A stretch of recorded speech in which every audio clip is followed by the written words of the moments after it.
हाय दोस्तों, तो ये मेरा छोटा सा मिनी ब्लॉग। तो ये वीडियो ज़्यादा एक या 2 मिनट का होगा। तो एक्चुअली मेरे बाल ना बहुत ज़्यादा रफ हो रहे थे, सॉरी। तो मेरे बाल बहुत ज़्यादा रफ होते हैं, इसलिए मैंने मंगाया ये पिलग्रिम के शैम्पू और कंडीशनर और हेयर मास्क।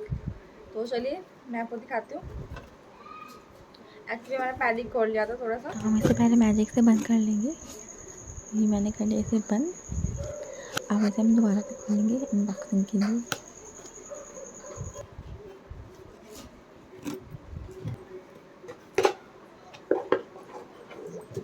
तो ये रहा उसका शैम्पू,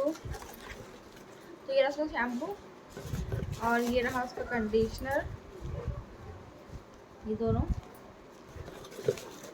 और ये रहा हेयर मास्क। ये मैंने उसका हेयर मास्क भी मंगाया क्योंकि मेरे पास बहुत ज़्यादा रफ हो रहे थे, इसलिए मुझे बहुत ज़्यादा ज़रूरत थी इसकी। मिलते हैं नेक्स्ट वीडियो में, बाय बाय।